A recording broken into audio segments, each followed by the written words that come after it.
Bismillahirrahmanirrahim. Assalamualaikum warahmatullahi wabarakatuh. Alhamdulillah, pagi ini kita ketemu lagi di channel YouTube saya.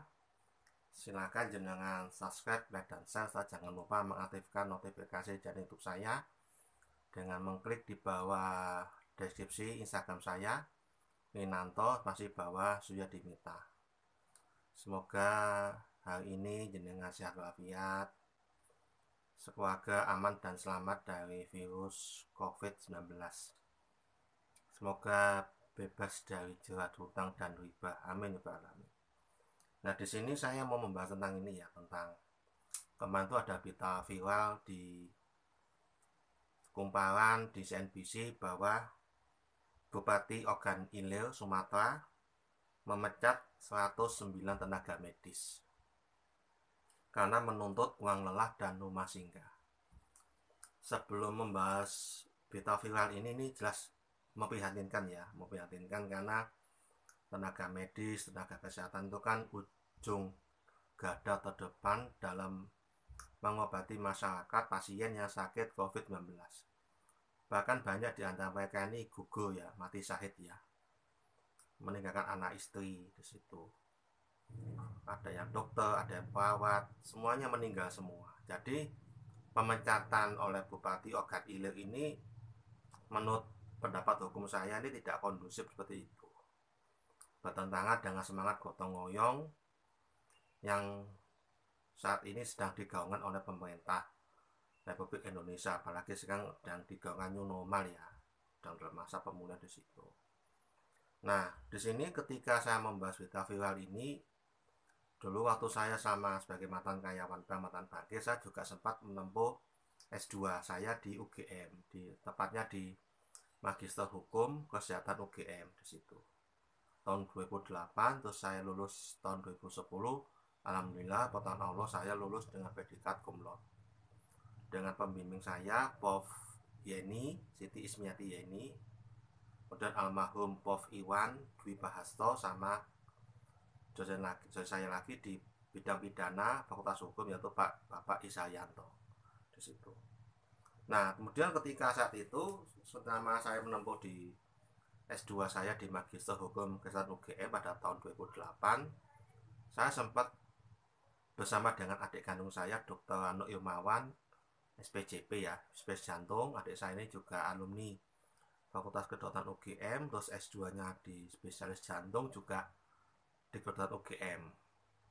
Terus itu saya sempat menangani beberapa perkara sengketa medik ya, waktu itu di bawah kepemimpinan Dr. Bambang Suyono.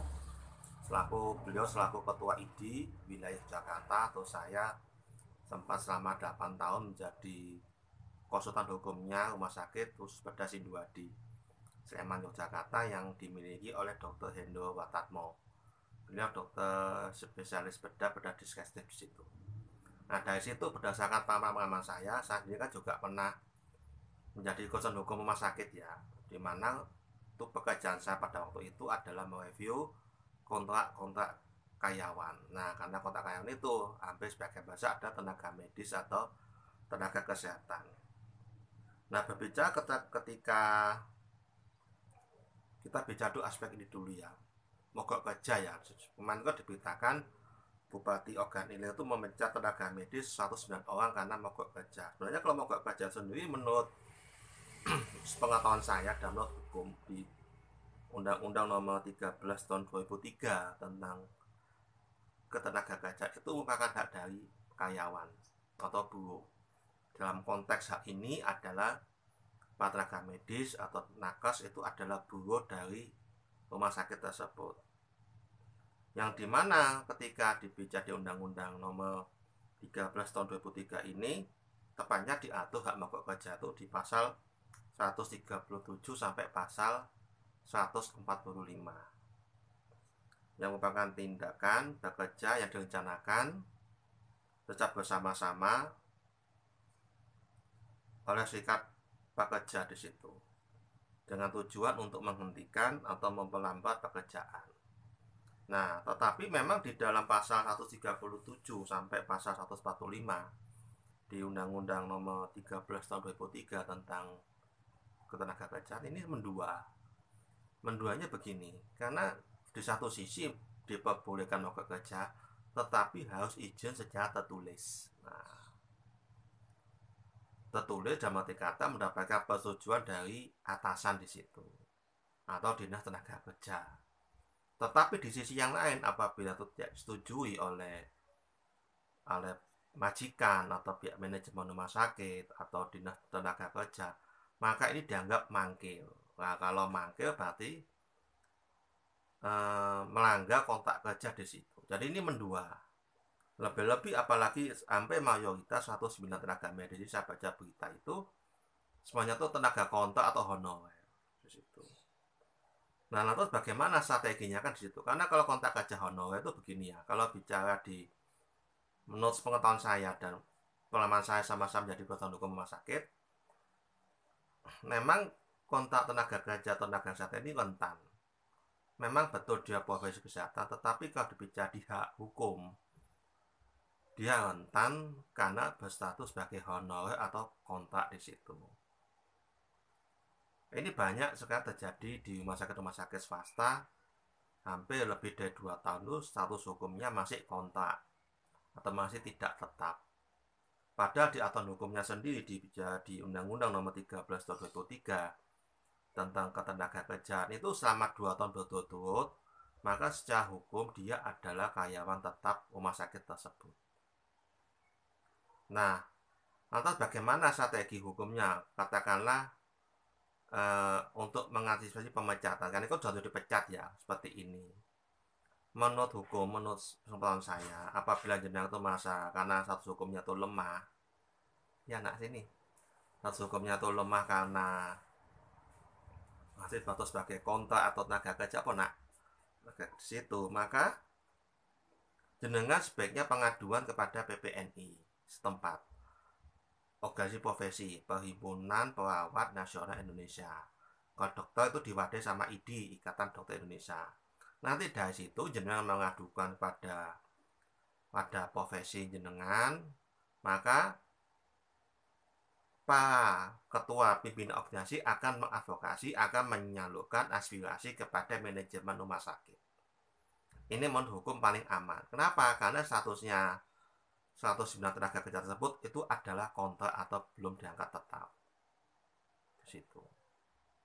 Nah, katakanlah kalau ternyata itu sudah 2 tahun itu, lebih dari 2 tahun itu belum juga diangkat oleh direktur rumah sakit, maka secara hukum dia mendapatkan haknya sebagai karyawan tetap berdasarkan Undang-Undang Nomor 13 Tahun 2003. Maka jenengan menurut pengetahuan saya dan pengalaman saya selama ini, kontrak kerjanya disimpan, salinan kerjanya disimpan, diarsip oleh jenengan sendiri. Jadi ini untuk mengantisipasi pelanggaran oleh manajemen rumah sakit di situ.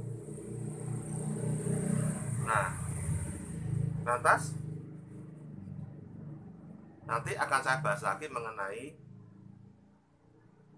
perlindungan hukum tenaga kesehatan dengan manajemen rumah sakit terkait sengketa medik malpraktek di situ. Bagaimana komposisi ganti rugi yang benar? Karena ganti rugi yang benar itu kan adanya tanggung renteng berdasarkan pasal 1365 KUH Perdata atau perbuatan melawan hukum di situ. Nanti akan saya bahas lagi lebih detail lagi untuk materi video yang berikutnya. Ini.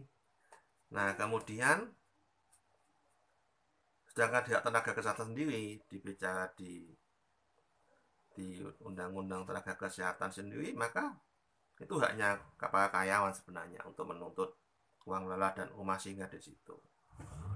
Maka ketika ini katakanlah tetap diadvokasi oleh tenaga kesehatan, oleh organisasi profesi, maka katakanlah ketika mendapatkan pemberhentian tidak hormat, sebenarnya bupati organisasi seperti itu ya, maka bupati organisasi seharusnya ada SK pemberhentian. SK itu apabila 109 tenaga medis itu sudah bekerja lebih dari 2 tahun, maka status hukumnya adalah karyawan tetap rumah sakit tersebut.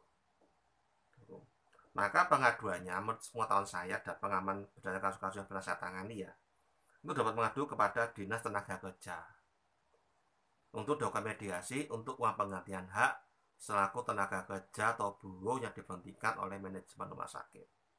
Nanti ada titik temu di situ, mediasi di situ. Nah, sebaiknya jenengan didampingi oleh orang yang mengerti hukum atau didampingi oleh perwakilan dari organisasi profesi. Nanti difasilitasi oleh Dinas Tenaga Kerja dengan menunjuk mediator PHI, mediator perselisihan hubungan industrial. Nah, kalau ternyata ini ada titik temu, yakni doanya ada titik temu, maka hak-hak karyawan tersebut dipenuhi. Ini pernah saya beberapa kali itu mendampingi tenaga kerja atau buruh, saya mediasi, mewakili manajemen di pihak Kuki Bakery, Roti Kuki, sama di Istana Batik di Yogyakarta. Termasuk kasus dan saya dulu Yayasan Universitas Proklamasi 45 Yogyakarta, atau yang dikenal dengan Petroleum University, itu pernah digugat sampai pengadilan hubungan industrial sampai ke tingkat kasasi di Mahkamah Agung oleh mantan dosen, karena terkait adanya uang pesangon yang menurut pihak penggugat kurang seperti itu. Nah, sekian dari saya, semoga bermanfaat vlog dari saya. Semoga kita semua senantiasa dapat perlindungan Allah SWT dan aman dan selamat dari virus COVID-19. Amin ya rabbal alamin. Salawat dan salam kita aturkan ke junjungan kita Nabi Muhammad SAW, pada keluarganya beliau, para sahabat, para tabi'in dan para tabi'in, dan pada ulama-ulama Ahlussunnah wal Jamaah. Semoga kita istiqomah sebagai followernya bagi Nabi Muhammad SAW hingga akhir zaman. Allahumma sholli ala Muhammad dan ali Muhammad kama sholaita ala Ibrahim baik ala Muhammad dan ali Muhammad kama barakta ala Ibrahim innaka Hamidum Majid. Assalamualaikum warahmatullahi wabarakatuh.